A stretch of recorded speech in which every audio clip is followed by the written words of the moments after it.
Allez, votre invité aujourd'hui dans la grande interview en direct sur Boursorama, c'est Sébastien Badeau. Bonjour. Bonjour. Merci d'être là avec nous, directeur général d'Alibaba en France, géant chinois du e-commerce qu'on présente plus 500 milliards de dollars de capitalisation, moitié moins d'ailleurs qu'Amazon. On parlera d'Amazon aussi, votre ancienne maison Amazon. Hein. Ça a été ma maison, bon, oui. On ne tire pas trop de mal d'Amazon. Bon, plus sérieusement, dans l'actualité, on a quoi? On a le président Macron qui revient de sa visite d'État en Chine. 13,6 milliards d'euros de contrats passés. On ne va pas les commenter, mais il y a de l'aéronautique, du spatial, du foie gras, des drones, de la confiture. De la confiture, voilà. Mais dans le commerce, c'est ce partenariat stratégique entre Alibaba et le groupe hôtelier Accor pour le déploiement d'un programme de fidélité sur 5 ans, 800 millions d'euros. Expliquez-nous de quoi il en retourne. En fait, nous, on a une plateforme de voyage qui s'appelle Fliggy, qui, à l'instar de plateformes comme Expedia, Voyage SNCF, etc., mais c'est une marketplace qui permet en fait à différents acteurs, hôteliers, de vol, etc., de proposer leurs services. Accor est un partenaire depuis longtemps et travaille avec nous depuis longtemps. Et là, l'idée, c'est qu'on va leur permettre en fait d'intégrer les points de fidélité qu'il va y avoir dans les hôtels Accor à l'intérieur de nos plateformes. Donc, c'est vraiment quelque chose qui est là. Comment on valorise 800 millions d'euros sur 5 ans? Comment on a ce chiffre? Ça, je pense que c'est par rapport au chiffre, au nombre de chambres qui vont être bookées. Mais ça, ce chiffre-là, je l'ai pas. Il a été signalé dans la presse, mais il n'est pas dans le communiqué de presse. Donc, je ne sais pas exactement d'où il sort. Bon, ok. Alors maintenant, on va parler d'Alibaba et d'AliExpress. Comment dire? Autant je vais sur Amazon, et j'ai fait le test autour de moi, j'ai posé la question, les gens connaissent Alibaba, enfin autour de moi en tout cas, mais AliExpress, les gens n'y vont pas. Et je me suis dit, tiens, autant j'ai jamais essayé. Alors Alibaba, c'est normal parce que c'est une plateforme B2B, mais AliExpress, honnêtement, j'ai pas. Qu'est-ce que j'ai raté? Pour le coup, je ne suis jamais allé. Ça fonctionne bien sur Amazon. Comment est-ce qu'on émerge face à. Je pense que déjà nous, la première chose qu'on fait aujourd'hui en France, c'est d'aider les entreprises françaises à aller se développer sur le marché chinois, Alibaba. sur Tmall. Ce que vous voyez derrière là qui va changer. Parce que Alibaba, c'est du B2B, Tmall, c'est du B2C. Donc c'est une marque. Ça peut être L'Oréal, ça peut être Lancôme, ça peut être n'importe quelle marque française. Il y en a à peu près 300 aujourd'hui qui vendent en Et pas que des gros, pas que des gros acteurs. Pas que des gros. On a lancé des petits acteurs, des moyens acteurs de la cosmétique, des petites entreprises. Et c'est ouvert un peu à tout le monde. Et toucher le consommateur chinois, on a 700 millions d'achats sur notre plateforme. Donc ça, c'est vraiment là-dessus qu'on se concentre aujourd'hui. C'est ça surtout aujourd'hui, Alibaba en France? Alors, Alibaba en France, c'est ça. Donc Tmall, intéressant, allons-y. Tmall, donc l'idée, c'est quelque part promouvoir un peu les marques françaises, les produits français pour ces 700 millions de consommateurs chinois qui sont très jeunes, qui sont avides de nouveautés, qui recherchent en permanence des nouveaux produits, de la cosmétique, de l'alimentaire, de la mode. Ça tombe bien, c'est l'heure des bons. C'est des verticales sur lesquelles on est très fort. Enfin là, il y a des grands groupes, encore une fois, on parle des L'Oréal, des LVMH ou autres, mais pour les boîtes françaises, pour les PME françaises, c'est vraiment un canal important. Ces boîtes ont trouvé des débouchés grâce à vous en Chine? Il y a énormément de petites entreprises françaises, comme une entreprise comme Filorga, par exemple. Petite, vendue à L'Oréal, 1,2 milliard. À Colgate, pas à L'Oréal. C'est Colgate, pardon. C'est Colgate qui a racheté 1 milliard, mais au départ, ce n'était pas une entreprise qui valait 1 milliard. Elle a commencé à valoir 1 milliard. Il était là, le fonds d'investissement, il était là, il m'a raconté, ils l'ont racheté 20 millions d'euros. Voilà. Ils l'ont acheté 20 millions d'euros il y a 10 ans, vendu 1 milliard. C'était une petite entreprise. Filorga, les crèmes cosmétiques, mais un des grands vecteurs de la croissance de Filorga, ça a été la Chine et ça a été Tmall. Et aujourd'hui, c'est leur premier canal de vente en Chine. Et l'idée, c'est ça, c'est de se dire, avant, pour se lancer sur le marché chinois, il fallait avoir un partenaire local, il fallait ouvrir des magasins, etc. Aujourd'hui, on peut le faire en cross-border, c'est-à-dire en envoyant les produits même sans avoir de stock physique là-bas et en utilisant le digital pour voir est-ce que ça marche ou pas. Et c'est ça l'opportunité qui est absolument extraordinaire. Quelles sont les marques pour qui ça a été un tremplin, comme pour Filorga, d'être passé par Tmall et d'avoir PME françaises qui ont trouvé vraiment un gros débouché en Chine grâce à vous? Il y en a énormément, et dans qui vous viennent à l'esprit comme ça spontanément? Je sais pas, je pense qu'il y a des entreprises comme Couples, par exemple, comme Mage et Sandro, qui ont été revendues à une entreprise chinoise. Mais avant ça, elles ont réussi à créer leur place sur le marché chinois et à créer de l'envie et de l'appétence sur leurs produits. Non, moi je pense que ce sont des grosses PME. C'est des grosses PME, c'est pas des toutes petites entreprises, en effet. Je pense mais surtout le sujet, c'est que tout le monde réussit. Enfin, ceux qui réussissent à le faire, ils en font un point d'orgue, c'est-à-dire que c'est vraiment un axe de stratégie de développement hyper important. Ça ne peut pas être fait, c'est pas du plug and play, ça ne peut pas être fait à la va-vite, il faut que ce soit au centre de la stratégie de l'entreprise. Après, l'opportunité, elle est tellement phénoménal et énorme, donc 700 millions d'acheteurs potentiels, que ça vaut vraiment le coup de tester. 300 marques françaises, c'est ça aujourd'hui À peu près 300 marques françaises qui sont présentes sur les plateformes, sur Tmall, dont on parle là. Donc, il devient finalement un accélérateur de business pour ces boîtes-là. Absolument. Mais c'est pas votre boulot de faire la promotion des marques françaises à l'étranger. Votre boulot, c'est de créer du business pour Alibaba. Mais ça crée du business, indirectement, ça crée du business. Mais les deux, finalement, c'est un peu les deux.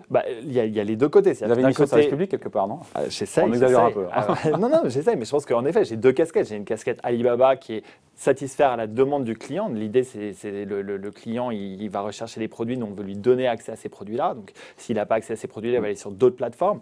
Et de mon côté, en tant que Français, je vais défendre en effet les marques françaises, que je préfère que ce soit des marques françaises de cosmétiques ou d'alimentaires qui soient vendues sur Alibaba que des marques italiennes ou allemandes. Cosmétiques, luxe. Alimentaire, vous pensez à quoi? À l'alimentaire, Andros, vous parliez d'Andros, ils sont présents sur nos plateformes aussi, et pas que. Il y a énormément le lait pour enfants. Andros, ça c'est fort de fruits, etc. Non, mais bien sûr, le chocolat, enfin, de plus en plus. Ce qui est très très intéressant, ce qui se passe en Chine, c'est cette évolution à vitesse grand V en fait du consommateur, qui est passé en fait en une génération de néophytes à experts absolus des marques. Ils recherchent en permanence des nouveautés, que ce soit dans la mode, dans la cosmétique, mais aussi dans ce qu'ils mangent. C'est-à-dire que ce que mangeaient les Chinois il y a 20 ans, ils sont en train d'évoluer aussi là-dessus et vouloir toujours tester des nouvelles choses. Et donc, il y a des parts de marché pour les boîtes françaises? J'ai pas de chiffre exact, en tout cas, c'est en croissance. Alors, ce que je peux vous dire, et il y a le 11/11 qui a lieu la semaine prochaine, c'est on va en parlera. Mais il y a 2 ans, la France était le 9e pays le plus exportateur de produits sur nos plateformes. L'année dernière, on est passé de 9e à 7e. Donc, on a gagné 2 rangs. Donc, il y a une évolution forte de la France. À voir si on va passer 5e cette année, j'espère 6e, on verra. Et ça représente combien en millions, centaines de millions d'euros, j'imagine, de dollars? C'est plutôt, ça, je pense que ça va se compter en milliards. En milliards, oui, sachant que j'ai les chiffres. Le dernier, alors il faut expliquer le 11/11. 30 milliards. C'était 30 milliards de dollars, donc c'est la 11e édition cette année. On passe rapidement, mais c'est quand même intéressant parce que il y a eu le Black Friday. Alibaba a réussi à créer en Chine une espèce de journée spéciale pour les célibataires, c'est ça, non? Qui est plus gros que le Cyber Monday et le Black Friday réunis. Ouais. Et l'idée au départ, c'était un peu une blague, c'était que 11-11, ça fait 1-1-1, donc c'est 4 personnes célibataires, on va dire. Et l'idée, c'était, bon, voilà, vous êtes célibataire, mais on va vous donner accès en fait à des promotions, vous allez pouvoir acheter des choses, etc. Mais maintenant, et quel rapport entre les gens célibataires et le fait d'avoir des promotions? Non, mais c'était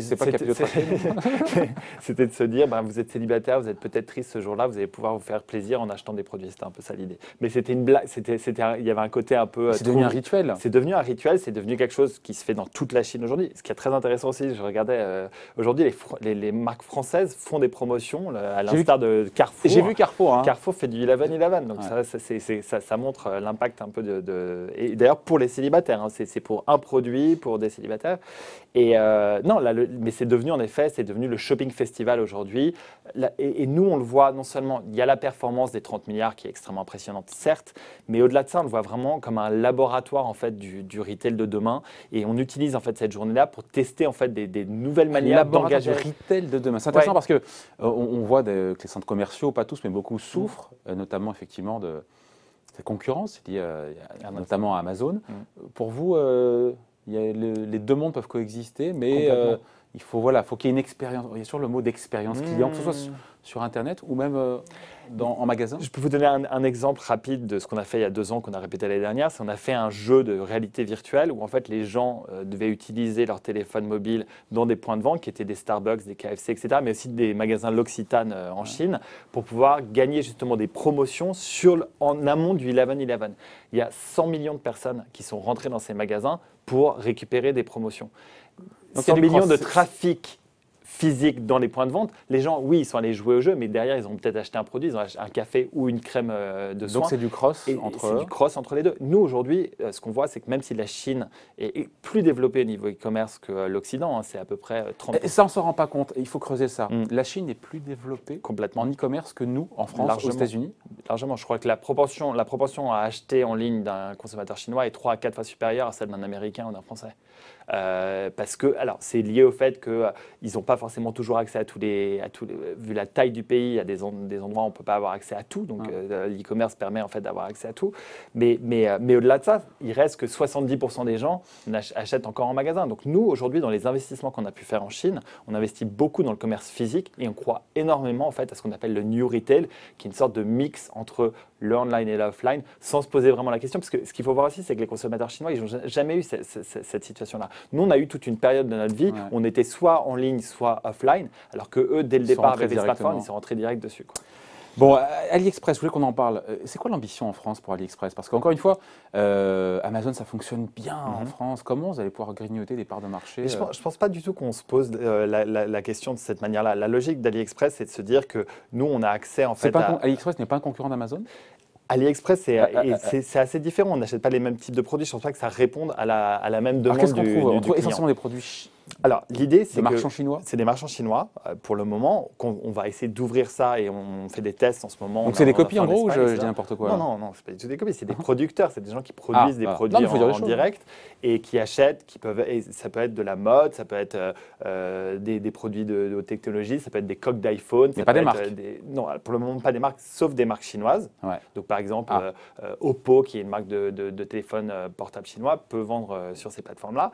Et l'idée, c'est dans notre logique de marketplace, qui est vraiment cette logique forte et qui est vraiment une grande différence d'Alibaba, qu'on ait une place de marché, c'est-à-dire qu'on met en relation des acheteurs d'un côté et des vendeurs de l'autre. C'est ce que fait aussi Amazon. Alors, Amazon fait les deux.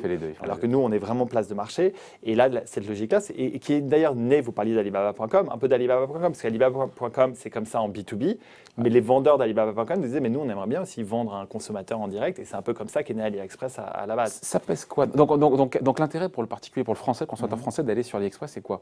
C'est trouver des trucs qu'il ne trouvera pas quelque part sur Amazon. Qu'il ne trouvera pas ailleurs, à des prix défiant un peu toute concurrence, que si vous allez dessus, parce que vous n'y êtes pas encore allé. Donc si, je suis allé voir. C'est vrai que qu'on voit tout à… C'est en dollars d'ailleurs. C'est en dollars. Oui, j'ai vu, c'est en dollars, à 2 dollars, 3 dollars, 5 euros quand vous achetez. Mais c'est vrai que c'est souvent des paniers moyens qui sont assez faibles. Mais les gens Qu'est-ce que les gens achètent concrètement? On achète quoi en France sur AliExpress? Alors, c'est très axé mode. Très axé technologie, techno, c'est des deux grandes plus grosses catégories. Donc techno, des portables Oui, alors des portables et puis tous les accessoires autour des portables, etc. Des marques chinoises de portables. Des marques chinoises, mais tous les accessoires, ils sont fabriqués en Chine et vous les achetez juste moins cher que si vous les achetiez dans le commerce en France. Ah. Mais ce qui est très intéressant, c'est que, et vous vous disiez, oui, les gens ne connaissent pas autour de moi, je pense que ça s'adresse à une population assez jeune. Ah, mais j'ai des jeunes autour de moi, il est malséant ce garçon. J'ai plein de jeunes autour de moi. Des très jeunes. Pas des comme vous. Des 15-20 ans? Non. Demandez aux 15-20 ans. Au-delà de 20-25. Okay. J'ai demandé une petite demoiselle de 25 ans qui m'a dit parce que moi, je fais le test souvent quand j'ai justement jeunes autour de moi et ils connaissent bien. Et aussi, donc, ils vont prendre essentiellement les accessoires pour et de la mode complémentaire. Donc et là, pour le coup, de la mode, c'est quoi? C'est tout. C'est des pulls, c'est des jeans, c'est tout. Mais ce ne sont pas des marques? Non, ce n'est pas des marques. Bon. La France, c'est quand même l'un des plus gros marchés pour AliExpress. Dans le top 5, j'ai vu. Dans le top 5, oui. Le premier, c'est la Russie. La seconde, c'est l'Espagne. Et la France, c'est dans le top 5. Ouais. Mais par rapport à Amazon, ça reste peanuts, il faut dire ce qui est. Il n'a pas de chiffres, il ne dira pas. Non, mais l'idée, c'est pas qu'on ne compare pas. Je ne pense pas qu'on compare la même chose. Aujourd'hui, Amazon, c'est beaucoup plus large en termes d'offres, etc. Il y a plein de choses qu'ils font. Ils font de l'alimentaire, enfin plein de choses que nous, on ne fait pas. Je pense que c'est complémentaire. Il n'y a pas de logique d'affrontement direct. Bon, Jack Ma, c'est intéressant parce que au mois de septembre, il a tiré sa révérence. C'est le milliardaire chinois qui a fondé Alibaba. Quelle histoire de dingue, une histoire exceptionnelle dans les années 90 avec 60 000 $, chez lui, enfin voilà, une genre d'histoire qu'on aime. Il a quitté le navire, il tire sa révérence, donc c'était au mois de septembre. Vous êtes convaincu, vous, entre fort intérieur, mais vous n'allez pas me dire le contraire, que Alibaba survivra à son créateur? Bon, il faut dire après que depuis 2013, il a lâché les commandes opérationnels et qu'il s'occupe de la stratégie. Oui, alors il y a ça, et en l'occurrence… Alibaba survivra à son créateur? Je pense certainement, mais pour deux raisons. Un, ça fait 5 ans qu'on opère en effet avec de nouveaux CEO et ça se passe très bien. Puis la seconde chose, c'est que Jack sera plus opérationnel chez Ali, il est plus chairman, mais il fait encore partie de ce qu'on appelle la Alibaba Partnership, qui est une réunion d'une quinzaine de personnes qui travaillent un peu sur la grande ligne directrice, et je pense qu'il continuera d'influer d'une manière ou d'une autre sur notre développement. Après, je pense qu'il laisse l'entreprise sur des super rails. On continue d'avoir des taux de croissance à plus de 40%, avec 853 milliards de dollars de transactions sur nos plateformes. que la moitié des Chinois qui sont en ligne. Et puis, c'est ce travail de globalisation, d'internationalisation sur lequel moi je travaille et qui. Parce que c'est un acteur, c'est un mastodonte, Alibaba, mais c'est un mastodonte chinois. 80% des ventes en ligne, il y a 2 chiffres. 80% des ventes en ligne en Chine se font via Alibaba. Et la Chine, c'est 90% du business d'Alibaba. Ça, c'est vrai. Mais la logique, c'est qu'on est en train d'étendre un peu ça. On a fait un rachat important, un investissement important d'une entreprise qui s'appelle Lazada en Asie du Sud-Est. On fait des investissements au Pakistan, en Inde. La logique à terme, c'est de pouvoir toucher 2 milliards de clients. Il n'y a que 1,3 milliard de Chinois, donc forcément, il faut aller les chercher ailleurs. Donc AliExpress, c'est une manière de le faire. Lazada, c'en est une autre. Ce qu'on va faire en Inde et au Pakistan également. Avec pour objectif d'Alibaba de détrôner un jour Amazon, c'est ça l'objectif? L'objectif, c'est de toucher 2 milliards de clients dans le monde, de permettre à 10 millions d'entreprises d'être rentables en vendant sur nos plateformes, 10 millions d'entreprises, dont des PME françaises qui vendent et qui sont rentables sur nos plateformes. Mais l'objectif, ce n'est pas de détrôner Amazon. Et créer 100 millions d'emplois. Ça, c'est les 3 grands objectifs. Après, on verra ce que ça voudra dire par rapport à nos concurrents, mais ça, c'est nos objectifs à nous. Quand on est DG d'Alibaba en France, on finit là-dessus. On a des actions, j'imagine, Alibaba, parce que les actions, c'est super. J'ai vu les chiffres, plus 80% sur 3 ans. Enfin, c'est un super deal, non? Oui, je pense que c'est un peu le propre de toutes les entreprises de la tech d'intégrer des actions dans la rémunération. Et en effet, l'action, depuis qu'on a ouvert nos bureaux en France, s'est pas mal développé. Mais ça fait partie de l'effort quotidien. Il y a du monde en France, globalement? On est une cinquantaine aujourd'hui en France. Mais on se dit que c'est pas énorme non plus, cinquantaine, non? En 4 ans, c'est pas mal. J'ai commencé, j'étais tout seul, donc passer de 1 à 50 en 4 ans, c'est pas mal. Bon, on vous souhaite que ça continue de grossir et de croître comme ça, de prospérer, même sans Jack Ma, qui a donc tiré sa révérence au mois de septembre. Merci d'avoir été avec nous. Donc, Sébastien Badeau, directeur général d'Alibaba pour la France. Merci.